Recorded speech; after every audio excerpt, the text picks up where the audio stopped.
guys, it's Jessica from Peace Love Books, and today I'm here with my favorite forbidden romances that I've read recently. I have a list of like 10 I want to share with you because I've been reading so many good forbidden romances. So I thought I'd make a recommendation video for you guys, but before we get started, I do want to give a shout out to a romance creator that I think you guys would love to follow, that you should follow. I have not done this in a while, but I have loved the content coming from Manda from Ginger Snapped Reads. She reads a ton of dark romances, angsty romances, age gap forbidden, indie romances, and so I think that you guys would love her videos. If you're not following Manda yet, you definitely should. She recently did a book she's read recently where most of them were indie romances. She's read a lot of dark romances, like I said. She even read Danielle Jensen, which is a fantasy romance author. She's hoping to read Outlander this year, which is exciting.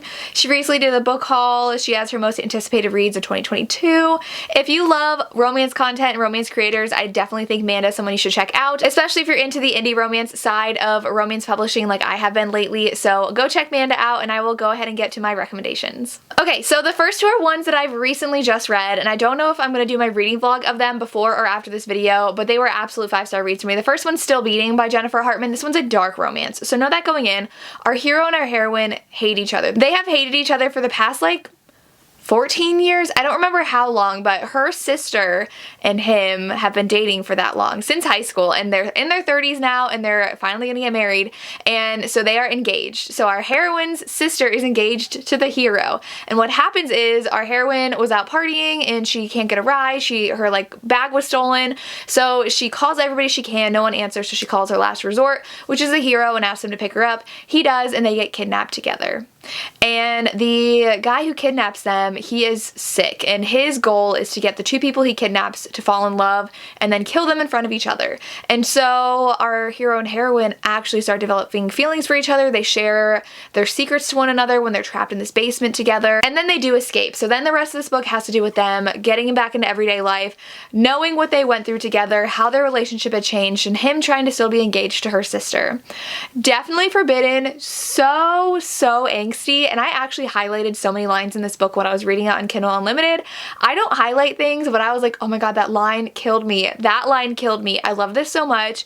Definitely a forbidden romance, definitely a dark romance, so know that going in, but I just love this one so much. I gave it 5 stars. Another one that I'm absolutely obsessed with is Waking Olivia. If you guys follow me on TikTok or on Instagram, you know how obsessed I am with this book. You guys told me I would love it, and I never read it, and I finally read it, and I loved it because Olivia is a runner. And you guys know, if you follow me on Instagram, I love running. I run almost every day.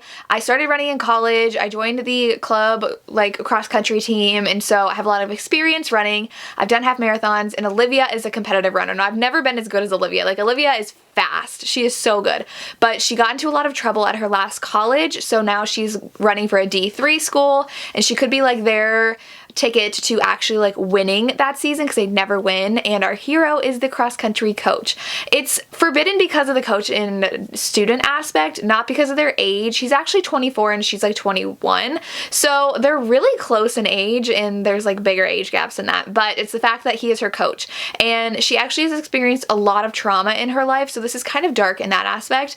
And she sleep runs, so she is running from something in her dreams and her nightmares, and her body physically gets her up and runs miles and miles. So she wakes up in like the middle of a cornfield and has to find her way back to her house. And so he's noticing that she's exhausted coming into practice. She gives a lot of attitude. He is very, not mean, but definitely pushes her buttons more than he does the other cross-country runners. He's a lot harder on her, and it's their romance. And it's literally amazing. His mom is the sweetest. She's part of this too. He is in a relationship for most of this book, so know that going in, but I didn't find that annoying. I found that as him trying to live this life his dad had set up for him. Also, no one told me he climbs mountains. He is a mountain climber. I'm obsessed with Mount Everest. I read a lot of books about Mount Everest. I try to watch some documentaries about it. I love mountain climbing. I would literally never do it myself, ever. Like, I think people are nuts who go and climb mountains like that, but he's a mountain climber too, and I love that so much about his character, and I just love this book so much. definitely forbidden because it's coach student, but like so good. Then I have Seventh Circle by Tate James. This is the first book in the, I don't remember what this is called, Hades series or something. Our heroine's called Hades. She pretty much runs like a mafia group, and I love that about her. I love how she is like the head of a criminal group and everyone goes to her and she runs everything, and it's a reverse harem, so we have 3 guys that are part of it. And the forbidden aspect comes with Lucas, who is one of her new employees. But there happens to be another reason why he's forbidden, which I will not get into. But I love her romance with Lucas the best, but she has a romance with her best friend, and then also someone that I think is kind of second chance, and I love how individual the guys are and how their relationships are so different, and it's a reverse harem. So I just read book 2, and things definitely progress with each relationship, and then we have someone from her past coming in and causing things to happen, and so it is forbidden just between her and one of the guys, but that was my favorite romance of this book. So I really loved reading this book, and that's why I included it on this list, and it's definitely, in my opinion, better than the Madison Kate series. So this one I gave 5 stars, or 4.5, and the book 2 I gave 4.5 stars. I love everything about these books, and lots of action because we have someone, like I said, a villain from her past coming in, and so there's cliffhangers on every book as well that makes me want to read, and I just love this book in the series, so give this a shot if you like forbidden romances. Another one I will not stop talking about that was on my favorites of the year last year is The Charm Offensive. This one is forbidden, but it's not dark. It's like, it's only dark in the aspect that it talks about a lot of things that could be triggering to people because it is a bachelor show romance, and our hero is Charlie, and he is the next bachelor basically. He's like Prince Charming or something. He's dealing with OCD and anxiety, and that really impacts his character, and we really delve into that parts of him. So if you have any sensitivity towards books about that, know that going into this. But the romance was the most charming thing of all time. Dev is his handler basically. Dev's a producer, and he is in charge of taking care of Charlie.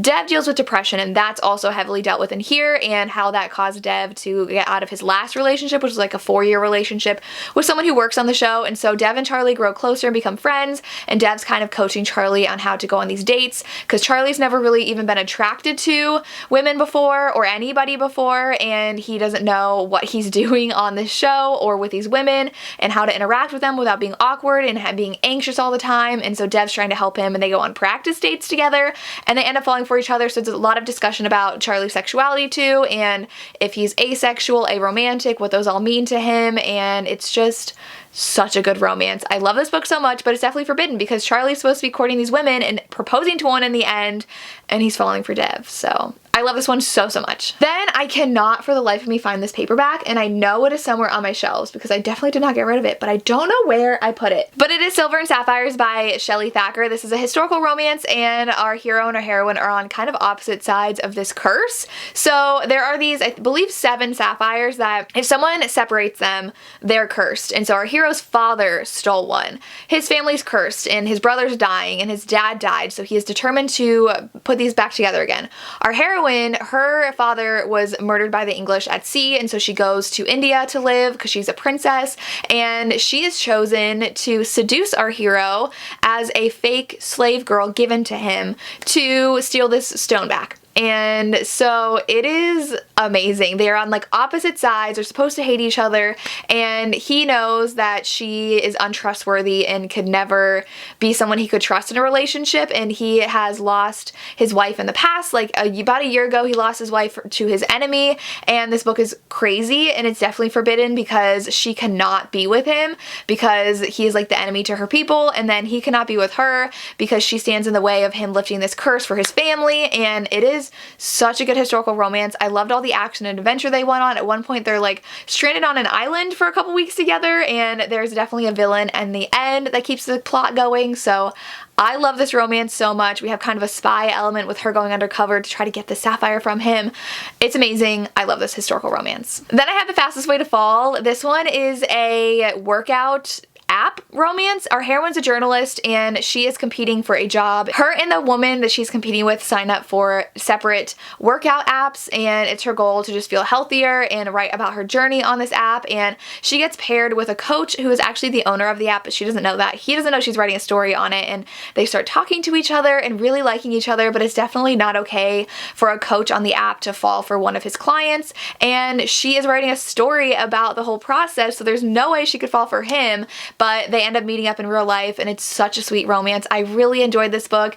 Definitely recommend it, and I really loved her journey of wanting to just feel stronger about her body and more in love with her body by working out. I loved his character so much as well, and this was just such a good romance, and I loved how they started falling for each other through messages, and then like secrets come out about who they really are, and I just love this book. Then we have Perks of Loving a Wildflower by Erica Ridley. This one is a sapphic romance, and our heroine Philippa is supposed to marry someone really wealthy, and so her mother has been pushing her to marry someone who is of high class so that she can have a good match and her family's taken care of. Philippa's never really been attracted to anyone, and she's like, I don't know. But then this Baron shows up and he's interested in her, and the Baron actually is our other heroine, Tommy. And so Tommy is a master of disguise. She can like look like an old lady, she can look like a man. She's had a thing for Philippa for a little bit now, and so her family pushes her to like do something about it. Her and Philippa really hit it off, and she tells her pretty much right away who she actually is, and Philippa is like, oh, and like really intrigued. But she really loves their friendship and realizes she's kind of starting to feel more for Tommy, and so they start really liking each other, but it's definitely forbidden because her mother wants her to marry someone of high class, and what will society think of them? Will they have to hide their relationship? How can they make it work? There's so much found family in here as well that I absolutely loved, and I just really love this romance, and you definitely have to read it. Then I have Kidnapped by the Pirate, and this one is an historical romance with a pirate, and he kidnaps this guy because he is the son of like his arch nemesis. He is the reason he's a pirate. He ruined his life, and he's like, I am going to kidnap his son and I'm going to show him. But he's really into his son and really attracted to him, and the son has never been in a relationship, and he feels like so ashamed of liking men, and he's had a crush on someone who was like, I think his tutor or something. And so the hero is trying to mess with him, but then they start realizing this thing between them is real and that they actually really like each other, and the pirate likes to act all big and bad, but he definitely has a soft spot for him.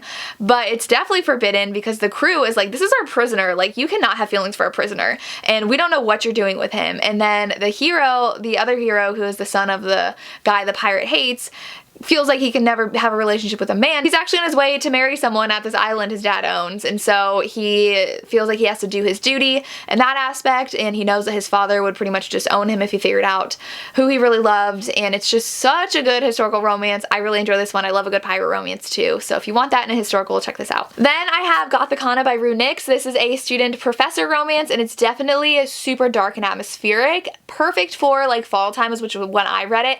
Our heroine is a little bit older, and she gets into this program at this university, and it's very creepy. Like, people have gone missing, people have died, and there's a very mysterious professor there who's really young, but I think it's like his parents had worked there or something, so he had an inn there, and supposedly a girl had died by suicide before that was like seeing him, and so she doesn't know what to think of this professor, but then they start growing closer and have a romance. So it's definitely forbidden in that aspect because he's a professor, she's a student at this college, though she is not too much younger than him because she is older at this college, and this was good. I will say there's a lot of loose ends that are not tied up, and there's not a second book, but I had a lot of fun reading this. Definitely read it for the atmosphere and that forbidden aspect of the romance. And the last one I have is Sin and Ink by Naima Simone. This one is forbidden because it is a dead brother's wife romance. So our hero actually loved our heroine since he met her, but then she ended up dating his brother and ended up marrying him, and then the brother died. And our hero is someone who feels like he's a disappointment to his family, and he feels like his brother's death is his fault.